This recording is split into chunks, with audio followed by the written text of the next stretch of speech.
First के unit number 3 के question number 5 है। तो क्वेश्चन नंबर 5 क्या है? क्वेश्चन नंबर 5 में हमने बीच में छोड़ा था, हमारी निर्धारण मापनी थी जो चल रही थी।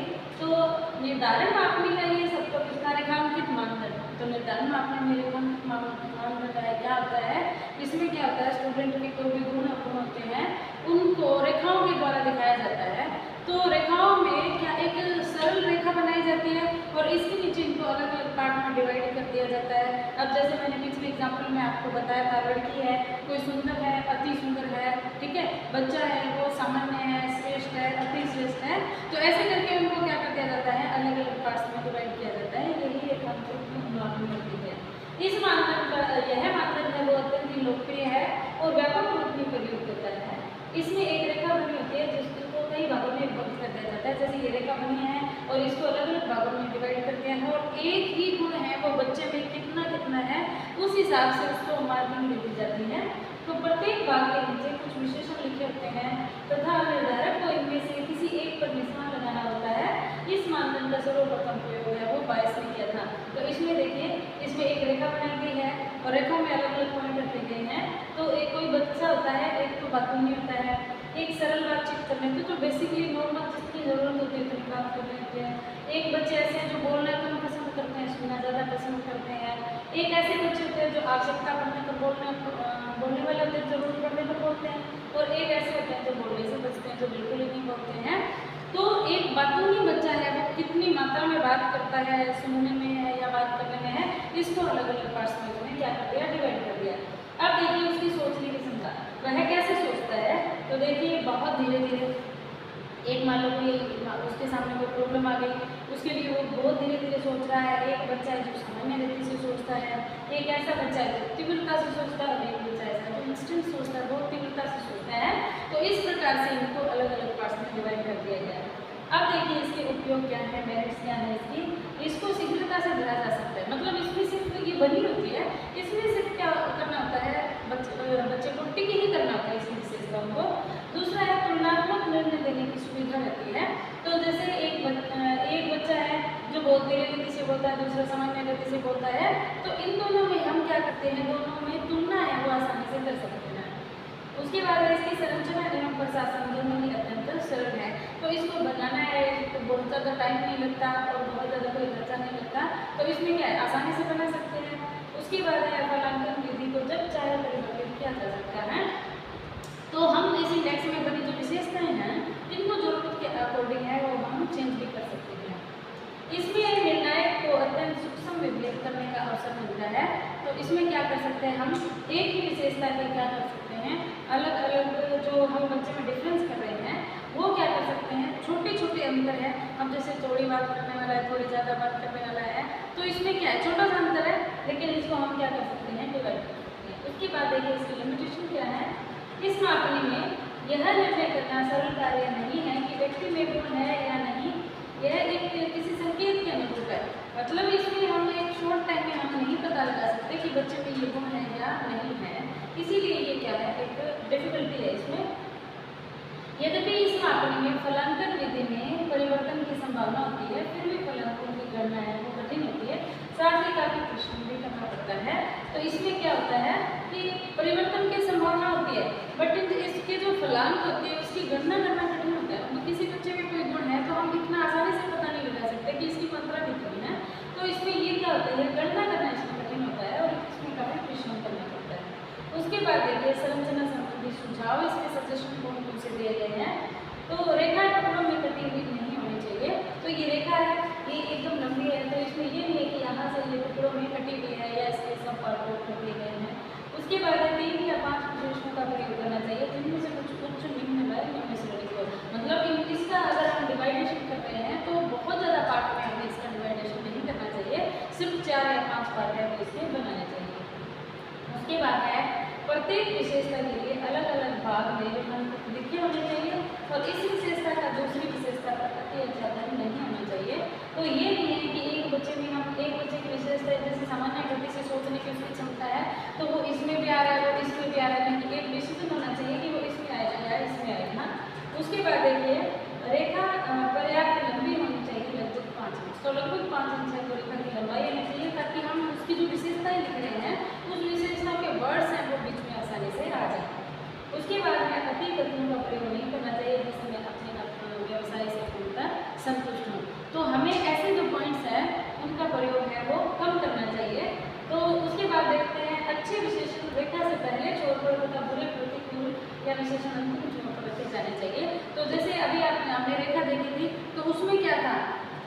उसमें क्या था, जो गुण हैं वो क्या हो रहे थे, अब जैसे मतलब निम्न गुण से वो उच्च स्तर की ओर जा रहे थे।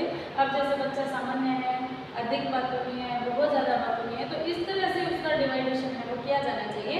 ये नहीं है कि बीच में सामान्य को डाल दिया या बीच में श्रेष्ठ को डाल दिया या निम्न को हम लास्ट में डाल रहे हैं, तो इस तरह से नहीं होना चाहिए। तो इसको हमें एडजस्ट करना हो तो इसको बढ़ते हुए क्रम में है वो सही से एडजस्ट किया जाना चाहिए। यह आवश्यक नहीं कि संकेतों के मध्य दूरी समान रखी जाए। जो संकेत दे रहे हैं कई बार क्या होता है, विशेषता का जो वर्ड होता है वो लंबा होता है, इसीलिए हमें जरूरी नहीं कि उसकी दूरी है वो समान रखनी चाहिए, ये कोई जरूरी नहीं है। हम सेंटेंस के अकॉर्डिंग उसकी दूरी कम या ज़्यादा कर सकते हैं।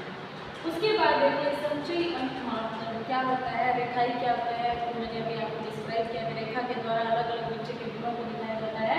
तो उसके बाद देखिए संचयी अंक मापदंड कौन सा होता है, इस मापनी में व्यक्ति का मूल्यांकन अनेक विशेषताओं पर अंक प्रदान करके किया जाता है। तो इसमें क्या किए जाते हैं, बच्चे को जैसे 10 अंक हमने ले लिए, तो 10 में से बच्चे को हम 9 दे रहे हैं, उसके गुणों के अकॉर्डिंग 8 दे रहे हैं, तो इस तरह से हमें क्या देने हैं, उसको अंक देने हैं। और अंकों का जो कुल योग अथवा संचय के आधार पर व्यक्ति के बारे में धारणा निर्धारित या निश्चित की जाती है। तो अलग अलग जो एरिया होते हैं उसके अलग अलग मार्क्स डिसाइड है वो किए जाते हैं। तो उनको क्या किया जाता है, लास्ट में उन सबको ऐड किया जाता है और उसमें कितने मार्क्स बच्चे को दे रहे हैं वो गणना की जाती है। इस प्रकार से ये मापदंड है वो वैज्ञानिक परीक्षण की ही भांति है। और अंतर केवल यह है कि इसको इनकी किसी वस्तुनिष्ठ कसौटी के आधार पर न दिए जाकर केवल निर्णय के आधार पर दिए जाते हैं। तो अलग अलग इनके निर्णय होते हैं, अलग अलग डिसाइड होते हैं कि बच्चा है वो पढ़ने में कैसा है, बच्चा बात करने में कैसा है, बच्चा डिसिप्लिन में कैसा है, तो उनके अलग अलग मार्क्स हम क्या कर देते हैं, डिवाइड कर देते हैं और लास्ट में उनको क्या कर देते हैं, उनको जोड़ देते हैं। इस प्रकार मापनियों का प्रयोग कार्य पर लगे हुए व्यक्तियों के कार्य का मूल्यांकन करने के लिए किया जाता है। चेकलिस्ट के अनुमान विधि इसी के अंतर्गत की जाती है, तो अनुमान विधि भी इसी के अकॉर्डिंग आती है। चलिए देखिए चेकलिस्ट विधि कौन सी होती है। हॉटसन तथा में इस विधि का प्रयोग है वो बच्चों की चरित्र संबंधी अनेक विशेषताओं जैसे बच्चा सहयोगी है, दयालु है, निर्भीक है, लालची है, एहसानमंद आदि मूल्यांकन करने के लिए किया जाता है। तो ये सब मूल्यांकन करने के लिए चेकलिस्ट का उपयोग किया जाता है। निर्णायक यह जांच करता है कि उपरोक्त विशेषताओं में से कौन सी विशेषताएं बालक के व्यवहार में परिलक्षित हो रही है। तो ये विशेषताएं जो दी गई है, बच्चा लालची है, एहसानमंद है, निर्दयी है, दयालु है, तो ये विशेषताएं हैं वो बच्चे के व्यवहार में कितनी परिलक्षित हो रही है। और इसके बाद अंकों का कुल संचय के आधार पर बच्चे के गुणों के बारे में निर्णय लिया जाता है। तो सभी को क्या कर दिया जाता है, इकट्ठा करके उनको ऐड किया जाता है, तो बच्चे में सबसे ज़्यादा गुण कौन सा है ये देख लिया जाता है। तो प्रत्येक अनुकूल लक्षण के लिए +1 तथा प्रतिकूल लक्षण के लिए -1 दिया जाता है। अगर बच्चे में अच्छा गुण है तो उसमें क्या कर दिया जाता है, +1 कर दिया जाता है। अगर बच्चे में प्रतिकूल गुण है, बुरा कोई गुण है, तो उसको क्या कर दिया जाता है, -1 कर दिया जाता है। उसके बाद देखिए जैसे ये उदाहरण दे रहे हैं, बच्चा सहयोगी है, दयालु है, एहसानमंद है, तो ये जो विशेषताएं होती है, उत्साह से सर्वोत्तम है, अधिक है, इच्छा से उसके बाद उत्तम है, सामान्य से अधिक है, सामान्य से कम है, मतलब इसको क्या किया जाता है, ऐसे डिवाइड किया जाता है कि बच्चा का दूसरों का सहयोग कर रहा है तो उत्साह से कर रहा है, इच्छा से कर रहा है, तटस्थता से कर रहा है, जलन से, मजबूरी में। तो ये जो सारी डिवाइडेशन है वो उन बच्चों के गुणों को दिखाती है। तो हॉटसन तथा मे के अनुसार जो अध्यापक द्वारा विद्यार्थी के मूल्यांकन में इस विधि का विश्वसनीयता गुणांक 6 से अधिक पाया गया। तो इसमें जब अंक दिए गए बच्चों को तो इसका जो गुणांक है वो सभी बच्चों का 6 से पाया गया, सबसे 6 से ज़्यादा पाया गया। उसके बाद देखिए अनुमान विधि कौन सी होती है। इस विधि में विद्यार्थियों ने अपने सहपाठियों के नामकरण करने को कहा जाता है जिनका कुछ शब्द चित्रों में वर्णन किया होता है। तो इसमें क्या होता है, जैसे कोई चित्र बना दिया जाता है और चित्र के पास क्या कर दी जाती है, खाली जगह छोड़ दी जाती है और उसकी अच्छी विशेषता बताई जाती है। तो बच्चा क्या करता है कि ये विशेषता है वो कौन से अपनी क्लास के कौन से बच्चे पे सूटेबल हो रही है उसका नाम उसके आगे लिख दिया जाता है। अब कोई बुरी विशेषताएं भी होती है बच्चों में, तो वो बुरी विशेषता वो क्लास में कौन से बच्चे पे आ रही है तो उस बच्चे का नाम लिख दिया जाता है। तो इस हिसाब से हमें सर्वोत्तम बच्चा और सबसे निम्न बच्चा है वो हमें दिख जाता है, मतलब सबसे अच्छे गुण हैं वो कौन से बच्चे पे जा रहे हैं, मतलब बच्चा खुद उनको क्लास के सारे बच्चे हैं खुद उसको टिक कर रहे हैं कि ये विशेषता है वो इस बच्चे में पाई जाती है। तो अच्छी विशेषताएं बच्चे में ज़्यादा पाई जाती है, तो इस तरह उसका क्या हो जाता है, डिसाइड हो जाता है कि कौन सा बच्चा अच्छा है। जिनका कुछ शब्द चित्रों में वर्णन किया जाता है, इस विधि का प्रयोग है वो वर्ड्स ऑन में मैंने किया था। प्रत्येक शब्द चित्र एक संक्षिप्त विवरण होता है, इसमें कुछ निर्देश दिए जाते हैं। यहाँ कुछ ऐसे छात्रों के शब्द चित्र दिए गए हैं जिन्हें आप जानते हैं और प्रत्येक कथन को ध्यानपूर्वक पढ़कर आपको निश्चय करना होता है। मतलब बच्चों की जो फोटो है वो लगा दी और उसके आगे बच्चों के जो गुण हैं वो लिख दिए। अब ये गुण है वो कौन से बच्चे को शूट कर रहा है, उसी की फोटो के आगे वो रिमार्क कर दिया जाता है। तो यह किस सहपाठी से संबंधित है, मतलब उसके क्लास के बच्चों के बारे में ही उसको पूछा जाता है कि ये लाइन है वो कौन से बच्चे पे शूट कर रही है, और उस बच्चे की फोटो के आगे है वो उसको लिख दिया जाता है। प्रत्येक कथन या तो अनुकूल होता है या प्रतिकूल होता है। अब बच्चा अगर अच्छा है तो अच्छी अच्छी विशेषताएं हैं वो उसकी फोटो के आगे आ जाएगी, अगर उसकी विशेषताएं अच्छी नहीं है तो प्रतिकूल जो विशेषताएं हैं वो उसकी फोटो के आगे आ जाएगी। तो इसलिए हम उसको क्या कर सकते हैं, डिसाइड कर सकते हैं।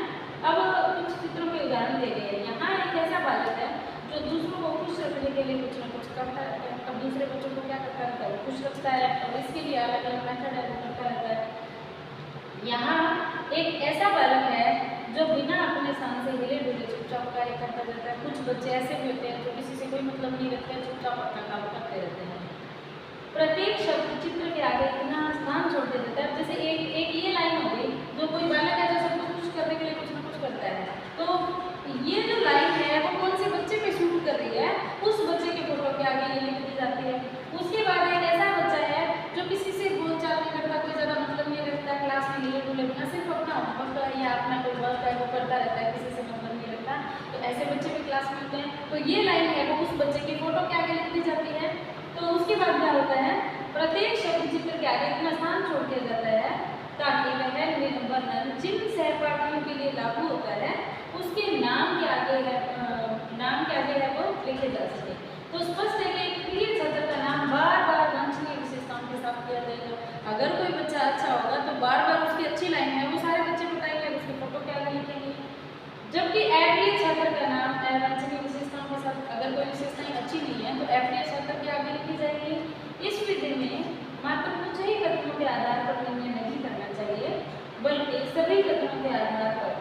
मतलब ये नहीं है कि एक दो कमेंट है और उसके उस दो कमेंट को लेकर उसको डिसाइड कर दिया गया कि ये बच्चा ऐसा है, नहीं, उससे ज़्यादा है वो 6 या 7 गुण अगर बच्चे के लिखे हुए हैं तो उस पर वो डिपेंड करता है कि ये बच्चा ऐसा है।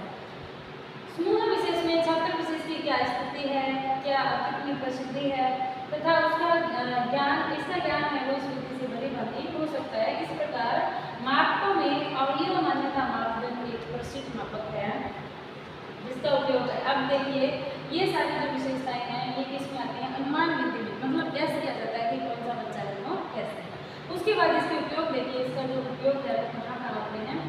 इसकी संरचना एवं प्रशासन है वो अत्यंत सरल है, मतलब ये क्या होती है, इजी होती है।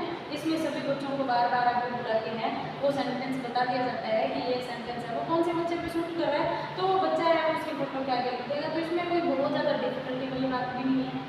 उसके बाद है इसका फलांकन भी बहुत सरल होता है, विशेषकर जहाँ पदों को +1 या 0 देना हो।